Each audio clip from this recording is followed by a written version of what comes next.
Bonsoir, bonsoir, salut à tout le monde. Nous sommes là pour la suite de cette formation sur la Ravel 8 et nous vous demandons de vous abonner si vous êtes encore nouveau dans la chaîne et aussi de nous laisser un pouce bleu, ça nous fera du bien.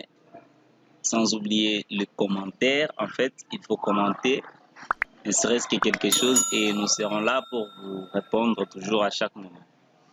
On se retrouve juste après cette introduction.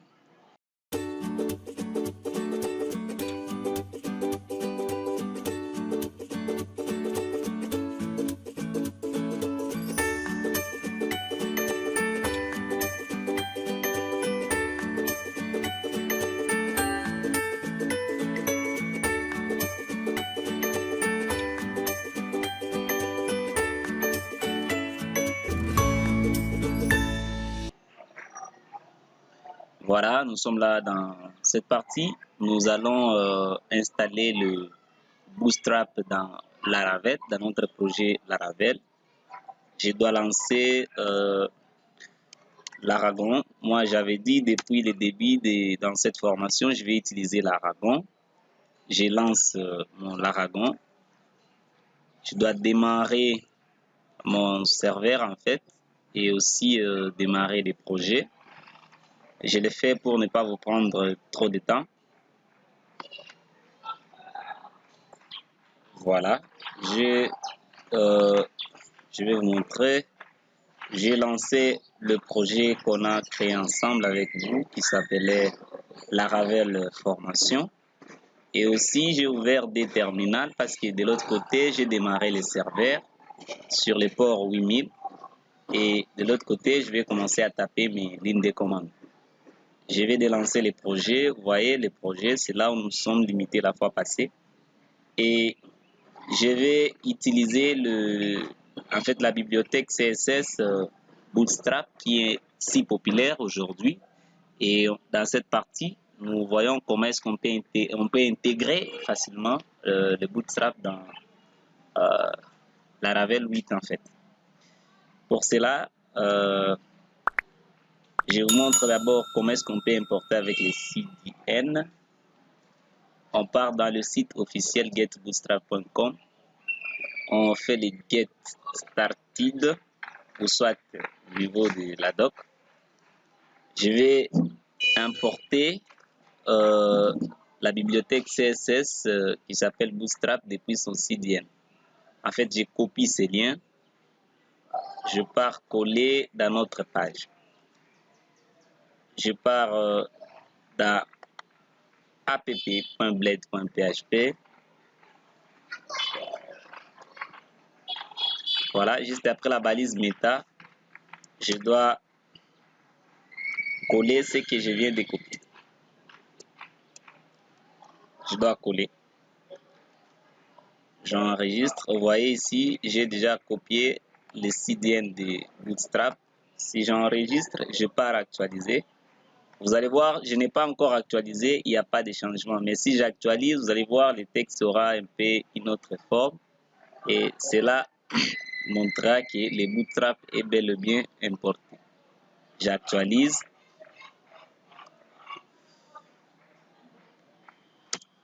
J'actualise la page. Vous allez constater avec moi, il y a un changement par rapport à ce qu'on vient d'importer.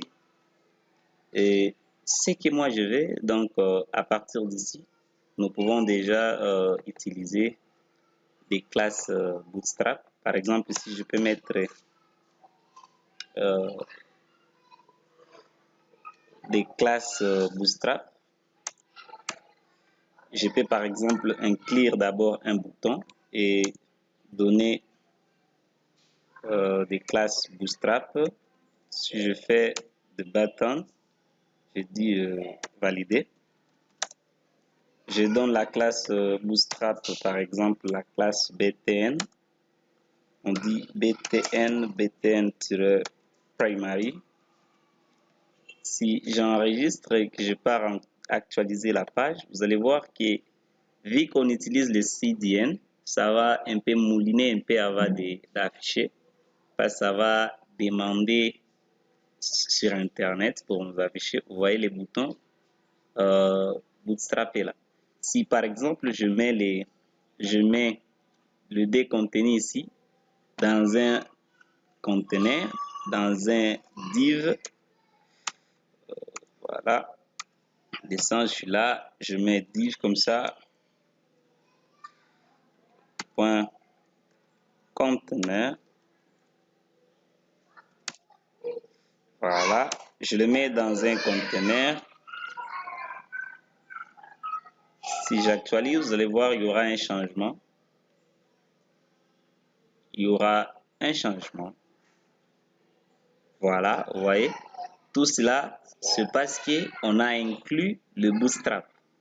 Bon, c'est que moi, je ne veux pas qu'on puisse utiliser à partir du CDN. Mais je préfère qu'on utilise les Bootstrap dans notre projet Laravel. Et pour ce faire, je dois d'abord refouler l'URL ici, les links des Bootstrap à travers son CDN. Je les refoule. Si j'actualise, vous allez voir que le texte sera vraiment un texte normal. Ouais, les boutons est normal et consort. Maintenant, ce que je vais qu'on puisse l'installer depuis dans notre projet Laravel pour qu'on puisse utiliser. Pour cela, je dois télécharger une dépendance en fait de Laravel qui s'appelle Laravel Laravel /UI. Si je télécharge Laravel UI avec la commande composer require Laravel /UI, et cela, ça va me donner maintenant la possibilité d'installer facilement le Bootstrap dans notre projet Laravel. En fait, ça va mouliner un peu parce que ma connexion est un peu faible, comprenez. Et après l'installation, je vous trouve après juste l'installation pour continuer avec. Bon, en fait, ça ne va pas vraiment durer. On peut juste patienter, mais après l'installation, je vous trouve après l'installation. Voilà, l'installation étant faite, je dois maintenant passer à la deuxième étape. Vous voyez, c'est déjà installé avec succès. Nous allons maintenant devoir taper la commande qui suit. On va faire PHP artisan. On va utiliser maintenant notre fameux composant artisan. On appelle les UI, puis on dit bootstrap et on valide. Ça va maintenant installer les bootstrap dans notre projet. Vous voyez, le bootstrap est installé et on nous dit maintenant, vous voyez ici, si je vais vous lire, on dit bootstrap scaffolding installed successfully. Donc, c'est installé avec succès. On nous demande please run. On doit maintenant taper la commande npm install. Le npm, si je peux être franc, le npm pour vous, ça ne va que marcher si vous avez Node. Je dois devoir vous montrer d'abord Node.js. Si vous avez Node accessible en ligne de commande, là, le npm va marcher. Si vous n'avez pas Node installé chez vous, je vous prie d'installer d'abord Node. Vous voyez, pour moi ici, j'utilise Node.js, la version 16. Donc, si vous n'avez pas encore installé Node, ça ne va pas vraiment marcher chez vous. Ça ne va pas marcher chez vous.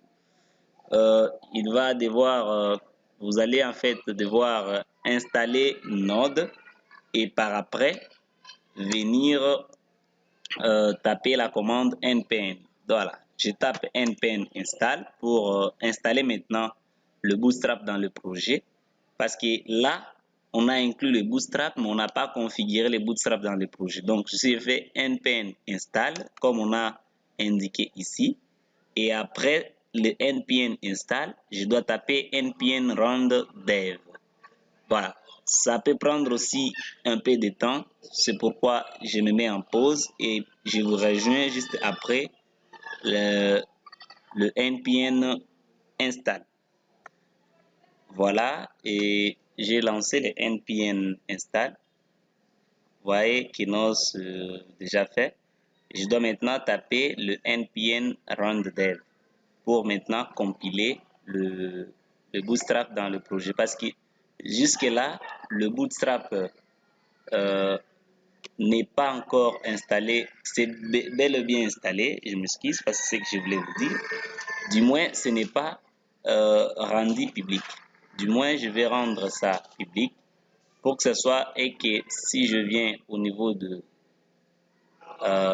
public ici et que mes assets, en fait le CSS et les JS viennent ici pour que ce soit un peu accessible facilement.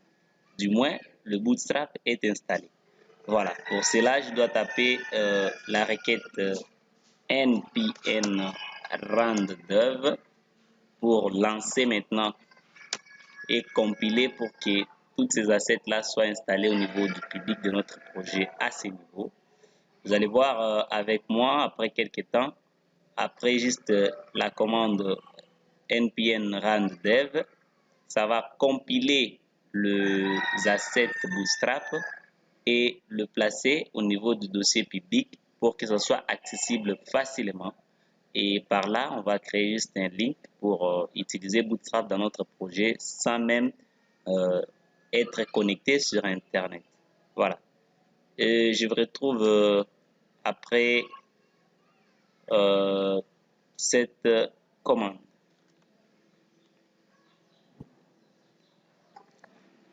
Voilà, après le npm run dev, vous avez vu, on a dit Webpack compiled successfully. Donc le Webpack encore qui est compilé avec succès. Si vous voyez ici, on m'a rajouté les deux dossiers. L'un qui porte le CSS app.css et l'autre le app.js. Donc si je vais maintenant utiliser le Bootstrap dans ces projets sans même la connexion, ça devient trop facile. Je ne peux que insérer le link ici, le link, et c'est dans le dossier app. En fait, c'est dans le dossier d'abord css bar app.css. Et même chose aussi si je vais en fait accéder dans la balise script pour les JavaScript, toujours comme ça.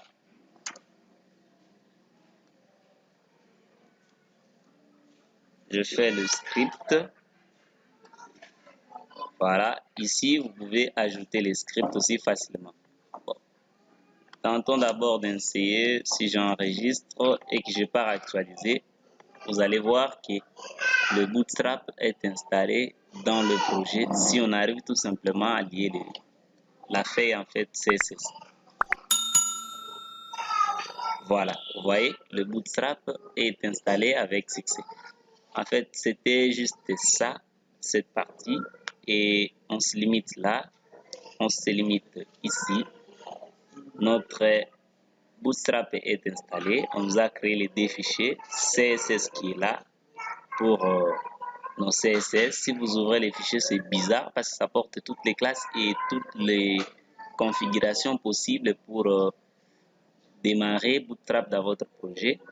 Et aussi dans JS, il y a aussi toutes les configurations JavaScript qui portent Bootstrap dans ces projets.